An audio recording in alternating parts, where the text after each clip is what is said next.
വർഷത്തെ മഹാകുംഭമേളയ്ക്ക് പോകാൻ നിങ്ങൾക്ക് പ്ലാനുണ്ടോ? യാത്രയെക്കുറിച്ച് കൂടുതൽ ആലോചിക്കേണ്ട. നിങ്ങൾക്കായി ബംഗളൂരുവിൽ നിന്ന് പാലക്കാട് വഴി വാരണസിയിലേക്ക് സ്പെഷ്യൽ ട്രെയിൻ തയ്യാറാണ്. കുംഭമേളയോടനുബന്ധിച്ചുള്ള യാത്രാ തിരക്ക് കണക്കിലെടുത്താണ് ദക്ഷിണ റെയിൽവേ കേരളത്തിലൂടെ സ്പെഷ്യൽ ട്രെയിൻ പ്രഖ്യാപിച്ചത്. ഇരുദിശകളിലേക്കുമായി 4 സർവീസുകൾ നടത്തുന്ന ട്രെയിന് കേരളത്തിൽ 12 സ്റ്റോപ്പുകളാണുള്ളത്. സർവീസിന്റെ വിശദാംശങ്ങൾ ഇങ്ങനെയാണ്. Mangaluru central Varanasi special train ജനുവരി 18, ഫെബ്രുവരി 15 ദിവസങ്ങളിൽ രാവിലെ 4:15 സർവീസ് ആരംഭിക്കുക. തുടർന്ന് 3-ാം ദിനം ഉച്ചയ്ക്ക് 2:50 ട്രെയിൻ വാരണസിയിലെത്തും. Varanasi Mangaluru central special train ജനുവരി 21, ഫെബ്രുവരി 18 തീയതികളിൽ വൈകിട്ട് 6:20 സർവീസ് ആരംഭിക്കുക. തുടർന്ന് 4-ാം ദിനം പുലർച്ചെ 2:30 മംഗളൂരുവിൽ എത്തിച്ചേരും. വാരണസി യാത്രയിൽ പുലർച്ചെ 4:15 മംഗളൂരു സെൻട്രലിൽ നിന്ന് പുറപ്പെടുന്ന ട്രെയിൻ 4:55 കാസർഗോഡ് സ്റ്റേഷനിൽ എത്തിച്ചേരും. തുടർന്ന് 5:22 നീലേശ്വരം, 5:53 പയ്യന്നൂർ, 6:27 കണ്ണൂർ, 6:46 തലശ്ശേരി,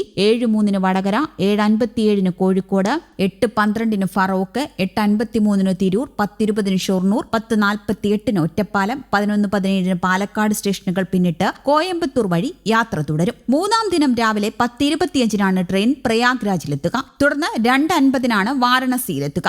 മടക്കയാത്രയിൽ വൈകിട്ട് 6:20 വാരണസിയിൽ നിന്ന് പുറപ്പെടുന്ന ട്രെയിൻ രാത്രി 9:25 പ്രയാഗ്രാജിൽ എത്തിച്ചേരും. 5 മിനിറ്റാണ് ട്രെയിൻ സ്റ്റേഷനിൽ നിർത്തുക. തുടർന്ന് 3-ാം ദിനം രാത്രി 8:10 പാലക്കാട് എത്തുന്ന ട്രെയിൻ ഒറ്റപ്പാലം 8:40, ഷൊർണൂർ 9:05, തിരൂർ 9:48, ഫറൂഖ് 10:13, കോഴിക്കോട് 10:47, വടകര 11:12, തലശ്ശേരി 11:38, കണ്ണൂർ 12:12, പയ്യന്നൂർ 12:38, നീലേശ്വരം 12:58, കാസർഗോഡ് 1:33 സ്റ്റേഷനുകൾ പിന്നിട്ട് മംഗളൂരു സെൻട്രൽ പുലർച്ചെ 2:30 എത്തിച്ചേരും. ഒരു AC 2 tier coach, 3 AC 3 tier coach, 12 sleeper class coach, 2 general second class coach എന്നിവയാണ് സ്പെഷ്യൽ ട്രെയിൻ ഉള്ളത്. ടിക്കറ്റ് ബുക്കിംഗ് ഇതിനോടകം ആരംഭിച്ചിട്ടുമുണ്ട്. അതിനിടെ തിരുവനന്തപുരം കാസർഗോഡ് വന്ദേ ഭാരത് കോച്ചുകളുടെ എണ്ണം കൂട്ടുന്നു. നിലവിൽ 16-ൽ നിന്ന് 20 കോച്ചുകളാക്കുമെന്നാണ് റിപ്പോർട്ട്. റെയിൽവേ ബോർഡിന്റേതാണ് തീരുമാനം. കോച്ചുകൾ കൂടുന്നതിനായി പുതിയ റേക്ക് തന്നെയാണ് എത്തിച്ചത്. നിലവിലുള്ള 16 കോച്ചുകളുള്ള റേക്ക് ആലപ്പുഴ വഴി സർവീസ് നടത്തുന്ന തിരുവനന്തപുരം മംഗലാപുരം വന്ദേ ഭാരതിനായി ഉപയോഗിച്ചേക്കും. നിലവിൽ ഈ വന്ദേ ഭാരതിന് 8 കോച്ചുകൾ മാത്രമാണുള്ളത്. 183% വരെ ഒക്യുപ്പൻസിയുള്ള ട്രെയിൻ കൺഫേം ടിക്കറ്റ് കിട്ടുക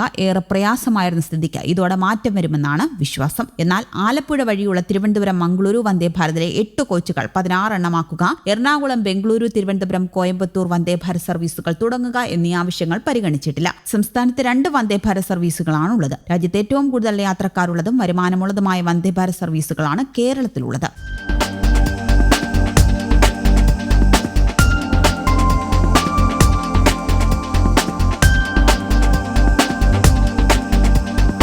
ന്യൂസ് ഡെസ്ക് കേരള കൗമുദി.